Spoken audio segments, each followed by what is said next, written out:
Successful So, po. successful po ba ang war on drugs ninyo, Mr. Chair? Successful, ma'am.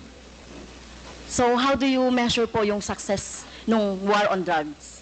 Well, because it is na-minimize yung drugs. You cannot entirely eradicate drugs because pang hanap buhay yan eh. Until now, you cannot kill everyone na alam mo o hindi mo alam. It's a commercial thing that is of value. And people, yung walang trabaho, walang hanap buhay, papasok talaga dyan. Lalo na if they are criminally inclined to do it. So, sabi nyo na-eradicate ninyo, Mr. Chair, Mr. Duterte, yung problema sa war on drugs nung panahon ninyo. And then, you cannot Hindi. eradicate. No Okay. country in this planet, even the United States, it's more of a problem to them than us. Hindi mo ma-eradicate, ma'am. Hanap buhay yan. Okay, pero sinabi niyo po kanina, Mr. Chair, sinabi niyo po kanina na success. So how do you measure success? Yun po bang ipinasa ninyo sa Supreme Court na more than 20,000 na namatay sa panahon ninyo? Yung extrajudicial killings, na karamihan ay mga bata. So nandito nga kanina, no, Mr. Chair, Mr. Duterte, yung mga biktima, yung mga pamilya ng mga biktima, lalong-lalo na yung mga biktima na inosente, mga bata, no? Walang kinalaman sa droga, kagaya ng mga pinisent ng mga nanay dito. So, paano nyo ma-measure yung sinasabi nyong success? Hindi nyo na-eradicate. Gumamit na kayo ng force. Pinagpapatay yung mga suspected na mga drugs personality. Pero, hindi pa rin na-eradicate. Sabi nyo, hindi nyo ma-eradicate yan kahit na gumamit na ng patayan. So, paano nyo nasabing success? Yung sa panahon ninyo, itong war on drugs. In the sense that it was minimized. Hindi naman, that's a relative word. Pero, you know, I cannot... Minimize. basta ginawa ko yung dapat kong gawin sa panahon ko, ma'am. Whether it is really acceptable to all or none at all, ginawa ko yung dapat gawin ko as president at that time. Now, if you are asking for accountability, then if you can, I said, ina-admit ako naman, file the case, and I will go to jail willingly if you can prove the case, because this is a democratic country and there is a democratic process. Even for criminals, and even for a president or mayor who committed a wrong in the campaign against the drug menace of this country. Okay, so sa tingin ko po, Mr. Chair, hindi kayo naging success, no? Sa dami ng napatay na biktima ng EJK, hindi yon, no? Hindi yon yung makikita natin na na-minimize na talaga yung droga. In fact, tama ba to, Mr. Chair, na wala namang mga big fish na nahuli during your time? So, pwede mang magbanggit, Mr. Chair, si Mr. Duterte, na mga big fish, yung mga drug lord, mga nagmamanufacture ng droga during the time? Kasi ang nakita lang natin ay bloody, no? Dugo ng ating mga maliliit, mga mahihirap na mga mamamayan. Pwede ka bang magbanggit, Mr. Chair, si Mr. Duterte, na drug lord o malalaking smuggler ng droga na napatay or nahuli or napakulong sa panahon mo? Ma'am, magtanong ako. Mr. Chair, ako po yung nagtatanong, point of order. Teka muna. Pwede pong sasagutin na lang ng resource person. Mali yung tanong mo eh. So, Mr. Chair, bakit mali po yung tanong ko? Ang tinatanong ko lang po, may nahuli ba kayo na malaking kriminal, mga drug lords, mga nagmamanufacture ng droga sa panahon niyo po? Kasi ang nakita lang ng tao ay yung mga namatay ng mga bata, ng mga small time, ng mga drug addicts, or mga pusher, etc. O meron mang mga LGU ng mga mayor, merong iba. Kaya lang, yung pinanggagalingan po ng droga, meron po ba, Mr. Chair? Meron, ma'am. Marami doon nasa dagat, harap ng Davao. Yung iba naman dyan sa Mount Apo, Can you elaborate on that? Anong dagat at anong tapo? Tinapon ko. Sino po yung mga tinapon ninyo na mga drug lord at smuggler at malalaking fish sa droga? Hindi ko na tinanong bakit pa ako magtanong. Basta pag nahuli, drug lord, and I take over, lagay ko sa bangka, pagdating doon sa dulo, talian ko yung kamay pati paa, tapos itapon ko. Okay. So, dapat po magbanggit kayo. At alam ko po, Mr. Chair, si Mr. Duterte ay isang lawyer. At alam ninyo yung due process. At alam nyo ba paano pahalagahan ang buhay. Whether yan po ay talamak na kriminal o wala ng pag-asa sa buhay or whatever, kung nahuli, dapat ay binigyan ng due process, ikinulong, inahawa ng cases, kinulong, at hindi agad-agad ng pinapatay na katulad ng ginagawa ninyo, Mr. Chair, ni Mr. Duterte. Ginagawa ni Mr. Duterte yung sa sinabi niya. Ma'am, ang preso kasi ma'am sa amin is only good for 40, 50. Minsan umaabot na kasi ng 80, 100. Overcrowded na. So, yung iba, itatapon mo na lang para medyo maluwang. Well, excuse me sa mga audience, no? Siguro may kakampi dito si Mr. Duterte. Hindi po nakakatawa yon. Hindi ako nagpapatawa, ma'am. Pero hindi po kami natatawa. Mr. Chair, wag mong gawing katatawanan Well, hindi ang na. hearing na ito. Sinasabi ko sa iyo. Well, naging presidente ka, Mr. Chair. Correct. Pero dapat alam niyo po yung due process at pagpapahalaga sa buhay. Hindi yung ganyan. Sino bang may kasalanan? Bakit po congested ang ating mga kulungan? Di ba? Bakit po sinasabi ninyo, hanap buhay ng ibang mga tao, yung droga? Di ba dapat obligasyon ng pamahalaan na i-provide ng pagkakataon, oportunidad para sa employment ang mga tao para hindi po na ano sa droga na katulad ng sinasabi ninyo, no, mga dahilan. Pero ito po, no, wag niyo pong gawing katatawanan. Kung totoo po yung sinasabi niyo, name names. Sino po yung tinapon niyo sa dagat? Nakita pa po ba yan ng kamag-anak niya? Ito katulad po ng mga biktima ng ating droga, ng biktima ng EJK dito. Wala man, Davao man ako assign, ma'am. Hindi po, Hindi ito man katulad dito? nito, katulad niyan. Sinabi po Mr. Chair ni Mr. Duterte na pag may nahuli siya na sangkot sa droga o malalaking fish, tinatapon niya. So ganun na po ba ka-cheap? Or wala kayong pagpapahalaga sa buhay ng tao? Kaya sa panahon ninyo ng war on drugs, no wonder 30,000 or less ang namatay sa panahon ninyo. Sa halip na gawin ninyo ay i-rehabilitate, bigyan ng trabaho, pero ang ginawa ninyo sa mga pulis, utusang patayin ang mga biktima ng droga. Tama po ba yun, Mr. Wala Chair? kasi akong trabaho maibigay sa kanila, ma'am, hanggang ngayon. It remains to be a problem. Ano, what you're mounting is still the same problem that we have had for all these years. Hanggang ngayon, nandiyan pa rin yung droga. Hindi yun imam tatapos. Hanap buhay nga.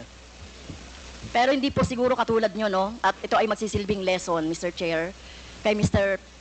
Duterte, no? At sa mga susunod na mga mamumuno sa ating bayan. Hindi po solusyon ang pagpatay, no? Kung walang mga hanap buhay, bigyan ng hanap buhay.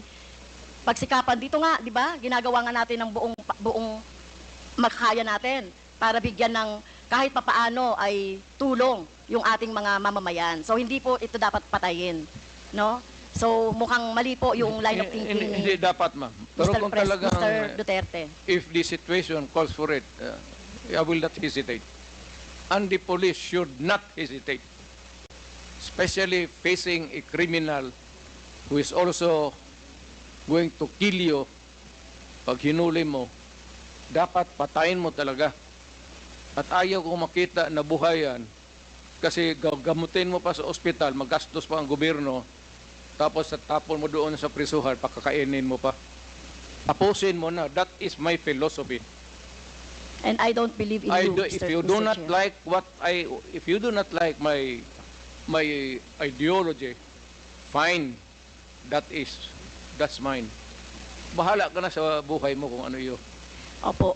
At bahala na rin po yung yung hustisya, no, yung batas sa inyo po, whether dito sa bansa Well, or sa ibang naging- bansa po. naging presidente Pero kung ako. ganyan po yung, Mr. Chair, kung ganyan ang line of thinking ni Mr. Duterte, na walang ganyan niya ituring ang mga mamamayan, na kapag hindi niya mabigyan ng hanap buhay, nagdroga yan, patayin na lang.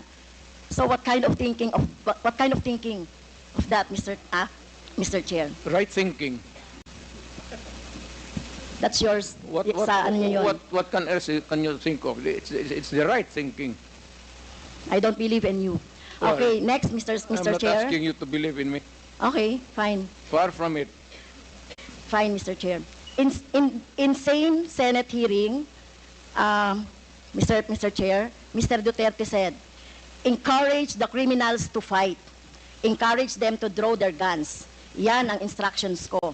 And the only way na hindi kayo makulong, and to justify the killing is bigyan mo talaga ng panahon na lumaban. Okay? So madalas po, Mr. Chair, no, nababanggit dito, self-defense ng mga pulis, yung ginagawa nilang pagbaril o pagpatay sa mga biktima ng or yung mga hinuhuli nila, pinapatay nila.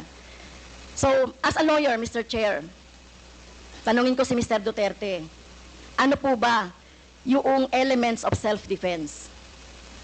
When your life is placed in danger, whether as a civilian or a police, you have the right to defend. And if your life is in danger, kill the idiot in front of you, or you will die as an idiot. At yung criminal, malayang but have the satisfaction of doing his thing. Okay, yun po ba, as a lawyer, yun po yung inyong alam tungkol doon sa elements ng self-defense? That ibang performance of duty, yung self-defense, elements of self-defense, kasali yan doon sa it also at favors the policeman or soldier. Isa lang ang standard niyan, ma'am. Are you in danger of losing your life in front of a person, whether really criminal or your enemy, kagalit mo, and there's a confrontation, a violent activity ensues, and if your life is in danger, put the idiot down. Rather mamatay ka. Ano ba itong buhay na ito? Okay. Pagdrama pa tayo. Thank you po, Mr. Chair. Salamat. So sinasabi niyo po, encourage the criminals to fight. Okay? Encourage them tama to yan. draw their guns. Tama yan, ma'am. Okay? So ang elements po ng self-defense ay, ang alam ko po, no, sa turo ng mga abogado, ay kung merong unlawful aggression. Yung mga napatay na mga, basta na lang nakursunadahan, etc. So wala ditong elements of self-defense, no? Number 2, reasonable necessity of the means employed to prevent or repel. So ang nangyari na po, pinatay na agad no? Pinatay na agad yung biktima. Pangatlo po, yung lack of sufficient provocation on the part of the person defending himself. Pero sinasabi dito, sufficient provocation. Mr. Chair, mismo nga sa presidente, dating presidente, si Mr. Duterte, sinabi mo na nga sa instructions mo doon sa inyong mga pulis, encourage the criminals to fight, palabanin. Okay? At narinig ko pa nga minsan ay kung walang baril ay bigyan ng baril. So encourage. So saan po dito yung elements of self-defense na sinasabi po ng mga pulis ninyo? Pero kayo po, kapag kapag yung time na nandiyan na yung biktima o nandiyan na yung suspect, kayo po talaga gusto niyo patay talaga agad. I mean, I do not mean to be discourteous, Mr. Chair. I'd like to advise the lady to, pag siyang pumasok dyan sa aggression, you'd never understand that. Wag na lang. Your hypothetical, Hindi, Mr. Chair, si Mr. Duterte mismo nagsabi patayin agad. Wala bang pagkakataon na mabigyan na mabigyan ng pagkakataon yung suspect or yung gustong mahuli? ang concept niyo talaga patayin agad ang mga kriminal o yung mga addict o yung mga pusher. Pero ang tanong ko nga, hindi niyo ginawa yan sa mga drug lords. Okay? Hindi kayo nanghuli ng mga manufacturer ng drugs. Pero yung mga maliliit, ganyan ang tingin ninyo, ano? Yung mga kriminal na sinasabi ninyo. Ganyan niya tratuhin. Ganon ako gagago. Excuse me, Tingin mo, point of order. ganon ako Point of gagago? order, Mr. Chair. Kanina Hindi sinabihan na- na natin na may rule na bawal gumamit ng manaswang salita or hindi Hindi magandang salita. salita. I'm using a word. Ganon, am I that stupid? English yan. Ang Tagalog niyan is ganon ako gagago.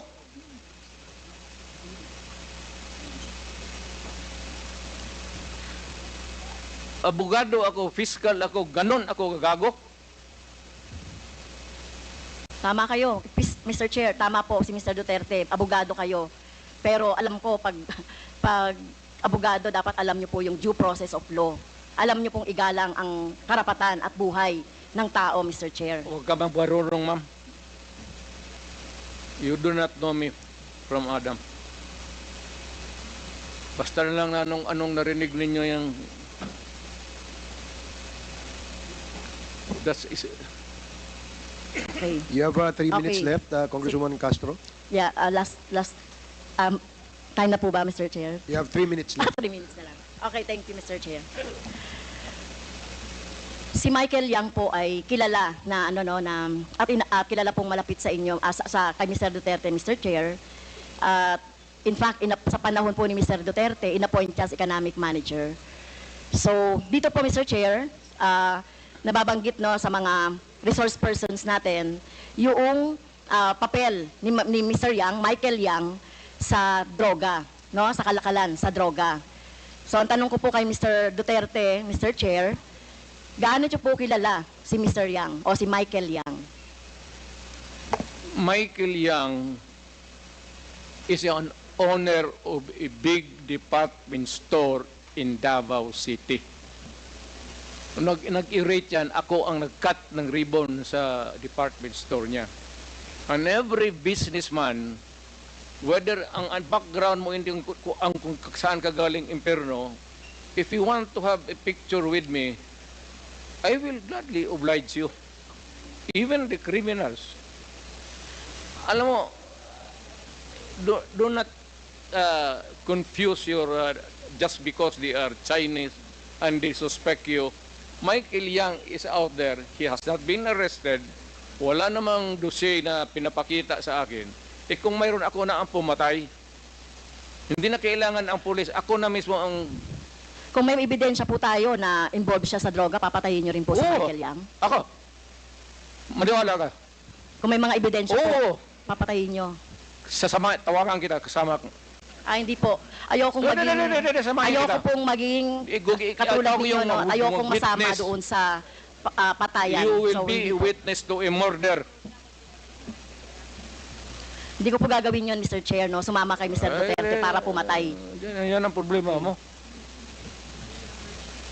Okay. So, yun nga po, no,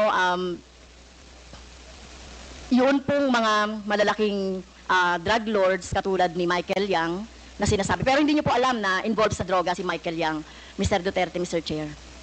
Mas marunong ako sa iyo, ma'am. Hindi talaga involved yan. Magtanong ka ng involved. pulis ngayon. Gusto Kaya mo, nga. magsama tayo sa NICA. Sama tayo sa NBI. Ngayon, pagkatapos nito, kung may makasabi sa iyo na isang ahente na involved yan, yan lang ang suspitsa nila kasi pagka-in-check, yan, pag sama-sama ng... Hindi po, Ganun yan I beg naman to yan. disagree, Mr. Chair. Tayo po nirerespeto po natin ang citizenship. Tayo po marami pong mga... hindi po tayo against sa mga in-check. No, Hindi that po is tayo the against characterization. sa mga sinasabi nating Chinese. Lalo na kung Chinese, Filipino yan, na wala namang ginagawang krimen dito sa ating bansa. Kaya ang tinutukoy lang po natin yung mga involved sa krimen na mga nababanggit po no, dito sa ating hearing ng Quadcom.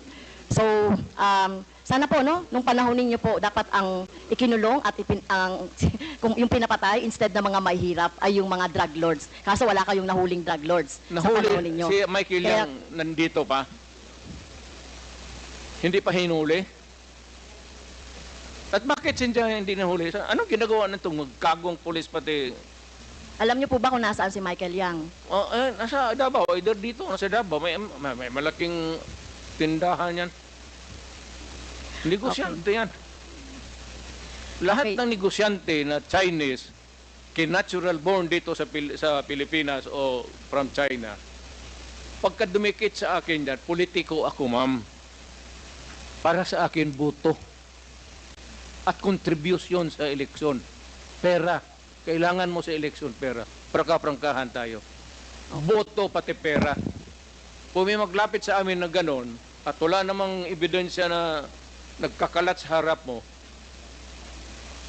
pero ako, pagka sigurado ako na ganon kayang sinasabi mo ngayon, ako mismo ang gugurgur sa tao na yan. Okay. Wala akong pasensya dyan sa mga ganon. So, Okay. do not worry. Last question. Last I love question. my Last country question na po, more Mr. than Chair. anybody else in this room. Dahil hindi po ako nasatisfy doon sa sagot ni Mr. Duterte, kaugnay doon sa, kasi gusto nating maturuan yung ating taong bayan, about doon sa, laging inaargumento na lang, self-defense, or whatever, o yung pag-encourage ng mga criminals to fight. So, pwede bang matanong si Ma'am, Attorney I am Neri, not here to satisfy you. Attorney Neri, Mr. Chair, to explain the elements of self-defense at bakit hindi pasok dito yung mga arguments ni Mr. Duterte? Thank you. Yung- Thank you, Mr. Chair. Hindi pasok po yung element. Ang elements kasi ng self-defense is una muna unlawful provocation on the part ng biktima. So kung inudyukan mo yon, ibig sabihin hindi siya nagpo-provoke. So tapos agad yung self-defense yun. Yung nabanggit ni Presidente kanina na official duty. Sa totoo lang, ang self-defense, whether official ka ng gobyerno o individual kang pribado, hindi yan requirement, hindi siya element. Kasi kahit wala kang official duty, pag ikaw may unlawful aggression ng isang tao, may karapatan ka mag-self-defense. Ang pangalawa, lack of sufficient provocation on the part of the police. Admission mismo ng Presidente na pinrovoke. So hindi talaga papasok sa elements ng self-defense yung ginawa ng police.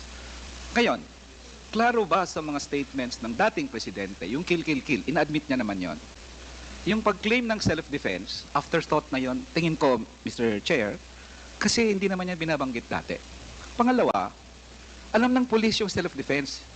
Parang may kausap kang command conference tapos, oy, pag nanlaban, tirahin nyo ha. No, all the policemen knew about that. That's not the issue.